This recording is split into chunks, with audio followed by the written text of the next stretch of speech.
السلام علیکم. پہلے تو میں پریزنٹیشن کی بہت تعریف کرنا چاہوں گا. It is a wonderful effort from SMEDA. اور جو ہمارے پرابلمس تھے بزنس کمیونٹی کے وہ ایک جگہ پہ انہوں نے اکٹھے کر دیے ہیں اور ہمیں وہاں سے اب now this is the responsibility of the business community and all the other departments کہ وہ یہاں سے فائدہ ضرور لیں کیونکہ اب تمام پرابلمس ایک جگہ پہ آ گئے ہیں. اب جب میں پریزنٹیشن سن رہا تھا اور میں باتیں سن رہا تھا تو میں سوچ رہا تھا اتنا خشک سا سبجیکٹ ہے اور کچھ لوگ بور بھی ہو رہے ہیں تو میں سٹارٹ کہاں سے کروں. تو میں سٹارٹ ایک لطیفے سے کرتا ہوں کہ فرحان صاحب جیسا ایک پرنسپل اور میرے جیسا ایک اسٹوڈنٹ اور انہوں نے آ کے کلاس میں یہ کہا کہ بچے ذرا 15 پھلوں کے نام تو لینا. تو میں نے کہنا شروع کیا آم, امرود, سیب اور درجن کے لیے. تو ہمارے یہاں جو ٹیکس سسٹم ہے اس میں بھی ہمیں درجنوں پرابلم ہے اور یہ بات سمجھنے والی ہے کہ صرف ہمیں انکم ٹیکس سے ہی پرابلم نہیں ہے, ہمیں ٹیکس سسٹم کے اندر اور بہت سے پرابلمس ہیں. عشق کے امتحان جو ہیں وہ بزنس کمیونٹی کے لیے وہ بہت سے ہیں.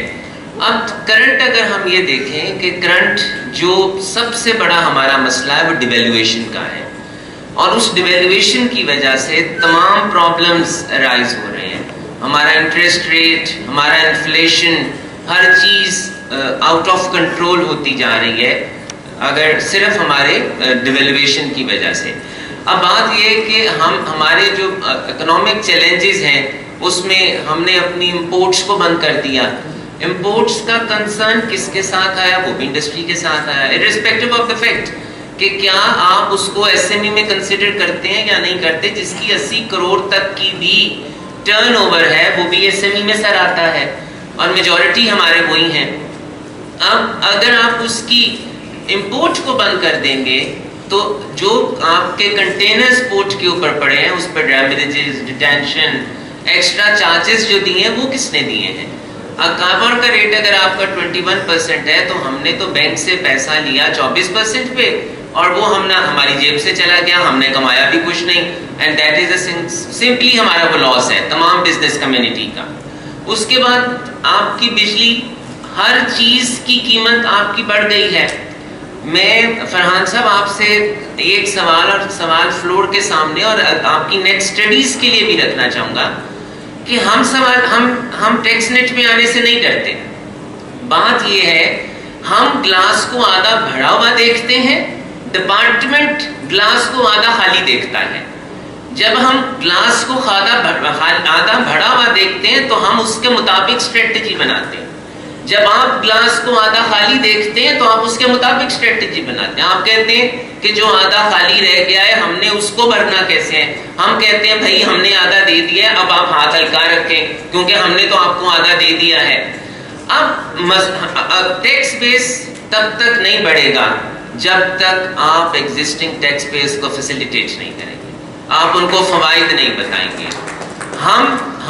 لیکن سرکار کا مسئلہ یہ ہے کہ سرکار کو ریونیو چاہیے اور سب سے آسان شکار وہ ہے جو ٹیکس نیٹ کے اندر ہے. اور اس سے بھی زیادہ آسان ہم نے یہ کیا کہ جو نان فائلرز ہیں ہم نے اس پہ ٹیکس لگا دیا. میں نارملی اگر as a president Lahore chamber کو مجھ سے یہ سوال کریں کہ ٹیکس نیٹ کے اندر آنے کا فائدہ کیا ہے تو میں کہتا ہوں جی میں فائدہ تو نہیں بتا سکتا پر یہ بتا سکتا ہوں کہ فائلر کے اوپر پینلٹی کم ہے اور نان فائلر کے اوپر پینلٹی زیادہ ہے.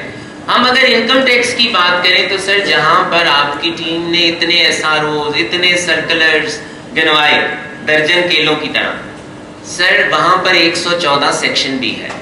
بہت آسان سا سمپل سا سیکشن ہے. میرا خیال ہے ریونیو کلیکٹنگ اتھارٹیز کو سب سے پہلے وہ اس پہ عمل کرنا چاہیے. قانون یہ کہتا ہے اگر آپ نے 1000 سی سی سے زیادہ کی گاڑی خریدی ہے تو اس شخص کو اپنی ریٹرن کو فائل کرنا چاہیے. اگر آپ نے پلاٹ خریدا ہے, اس کی خرید و فروخت کی ہے تو اس شخص کو اپنی ریٹرن کو فائل کرنا چاہیے.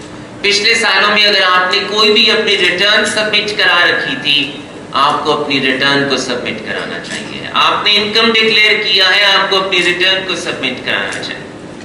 اب بات یہ ہے ہم یہ کہتے ہیں کہ ہمارے 80 لاکھ ریٹرن ہمارے پاس ہیں جی جنہوں نے ریٹرن فائل کیا, 35 لاکھ کا ڈیٹا ہمارے پاس ہے. تو ہماری یہ ریکویسٹ ہے کہ پہلے جو 55 لاکھ ہیں ان کو اندر لے آئیں. ڈیٹا جس کا کمرشل میٹر ہے, سرکار کا قانون یہ کہتا ہے کہ جس کا کمرشل میٹر ہے آپ پہلے اس کو اندر لے کر آئیں. 35 سے 40 لاکھ کمرشل میٹرز کی انفارمیشن آپ کے پاس ہے, آپ پہلے ان کو اندر لے آئیں. ود ہولڈنگ ٹیکس کے ریٹس کی بات ہو رہی تھی. We are not against documentation, we are not against the withholdings, but we are against the rate of withholding. آپ ایک فائلر سے 4.5% ود ہیلڈ کرتے ہیں اماؤنٹ, ہم یہ کہتے ہیں 0.5% کریے. ضرور آپ ڈاکومنٹیشن کریں, ضرور آپ قانون کے اوپر عمل کریں, لیکن جو پیسہ ہم نے بینک سے لیا وہ پیسہ ہم آپ کو دے دیتے ہیں, پھر اس پیسے کے لیے ہمیں اپنے ریفنڈز بھی لینے ہوتے ہیں, پھر ہمیں اپنے آڈٹس بھی کرانے ہوتے ہیں, پھر ہمارے ریفنڈ اس لیے نہیں ملتے کہ کبھی ہمارے پری آڈٹس چل رہے ہوتے ہیں, پری ریفنڈ آڈٹس چل رہے ہوتے ہیں, کبھی پوسٹ ریفنڈ آڈٹس چل رہے ہوتے ہیں. تو جب تک آپ سسٹم کو سمپلیفائی نہیں کریں گے تب تک یہ ہمارا ٹیکس بیس نہیں بڑھے گا. اور سر انکم ٹیکس کے ساتھ اگر ہم ایس ایم ای کو پروموٹ کرنا چاہتے ہیں تو sales tax is also very important. ہم کسی بھی ایسے انٹرپرینور کو, کسی بھی ایسے مینوفیکچرر کو ہم تب تک باہر نہیں رکھ سکتے جب تک ہم سیلز ٹیکس کے قانون کو انکم ٹیکس کے قانون کے ساتھ نہیں پڑھیں گے. اور سیلز ٹیکس کا قانون اتنا پیچیدہ ہے, میں تو یہاں یہ بھی کہوں گا کہ انکم ٹیکس کی ریٹرن بھی اتنی پیچیدہ ہے کہ جو اکاؤنٹنگ کا اسٹوڈنٹ نہیں ہے وہ اپنی ریٹرن کو سبمٹ نہیں کرا سکتا. We have to go to the lawyer for the filing of income tax return.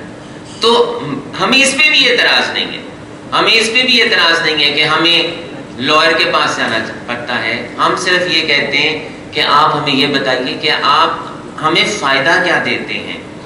میں نے جیسا کہ کہا کہ میں فائدے نہیں گنوا سکتا.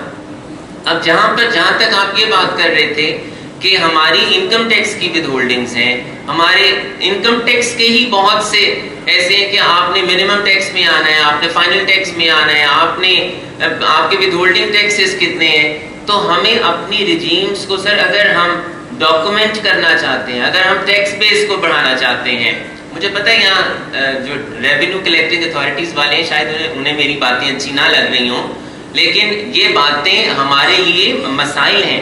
سر اس کے بعد ہمارے بہت سے, اگر ہم امپورٹرز ہیں, اگر آپ مینوفیکچرر ہیں, اگر آپ 14 شیڈیول کے تحت بھی آتے ہیں اور آپ نے 25 کروڑ تک کی بھی ٹرن اوور کرنی ہے تو سر آپ نے امپورٹ تو کرنا ہے. سر ہمارے بہت سے ایسے را مٹیریلز ہیں جو پاکستان میں نہیں بنتے, ان کے اوپر ریگولیٹری ڈیوٹیز ہیں.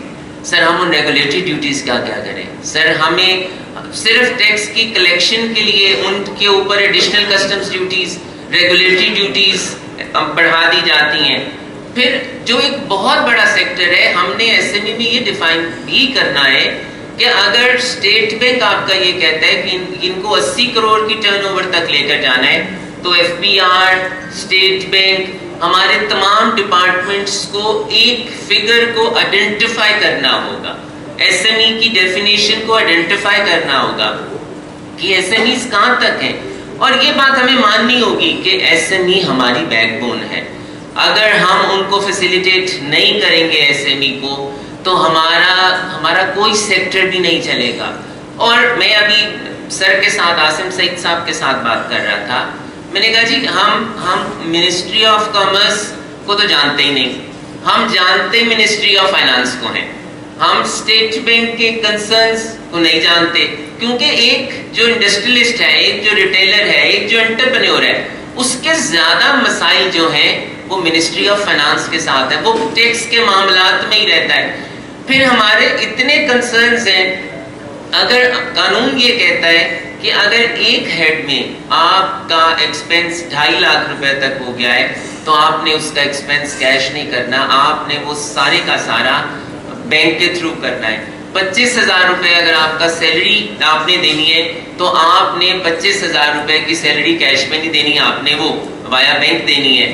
تو however G it will be a very long debate, لیکن میں دوبارہ سمیڈا کو اس بات کا مبارکباد پیش کروں گا کہ سمیڈا نے ایک بہت اچھی رپورٹ بنائی ہے. اس رپورٹ کو ہم تمام چیمبرز کو آگے لے کے جانا چاہیے, ہر فورم پہ اٹھانا چاہیے. اور میں ایک اور ریکویسٹ بھی کروں گا فرحان صاحب کہ جتنی انفلیشن ہو گئی ہے, ہمیں چونکہ بجٹ بھی آ رہا ہے, ہمیں تھریش ہولڈس کو انکریز کرانا ہے. کہ جو ہمارے جتنے تھریش ہولڈز ہیں یہ پرانے ہیں, 10 15 سال پہلے کے تھریش ہولڈز چل رہے ہیں. جو آپ کے اس وقت جتنی انفلیشن ہو گئی ہے ان تھریش ہولڈز کو آگے لے کر آئیں. اور ان دا اینڈ میں دوبارہ آپ سے یہ ریکویسٹ کروں گا سر کہ ہمیں یہ بتانا ہوگا, اگر ہم ٹیکس بیس کو انہینس کرنا چاہتے ہیں, اگر ہم ایس ایم ای کو ڈاکومنٹ کرنا چاہتے ہیں, اگر ہم اپنے ریونیوز کو بڑھانا چاہتے ہیں, کہ ہم فائدہ کیا دے رہے ہیں. اور سر ایک اور بہت امپورٹنٹ بات کہ ٹیکس ڈپارٹمنٹس بہت زیادہ انٹیگریٹڈ ہیں, بہت زیادہ ایڈوانس ہیں, لیکن لوگوں نے پچھلے سسٹمز کی وجہ سے اپنے کیپٹلز, اپنے ایسٹس کو ڈاکومنٹ نہیں کیا. It is very important. میری پرسوں اسحاق ڈار صاحب سے بھی ملاقات ہوئی, میں نے وہاں بھی برملا کہا کہ پلیز ہمیں اپنے روپے کے پریشر کو کم کرنا ہے. It is the need of the art کہ آپ کوئی declaration of undeclared foreign reserves لے کر آئیں, آپ ڈیکلیریشن آف انڈکلیئرڈ کیپٹلز لے کر آئیں, کیونکہ آپ کو کٹی میں پیسے چاہیے. We are not for the amnesties, لیکن this is the need of the art کہ we need amnesty for the reserves. With these words میں دوبارہ آپ کو مبارکباد پیش کرتا ہوں. Thank you very much.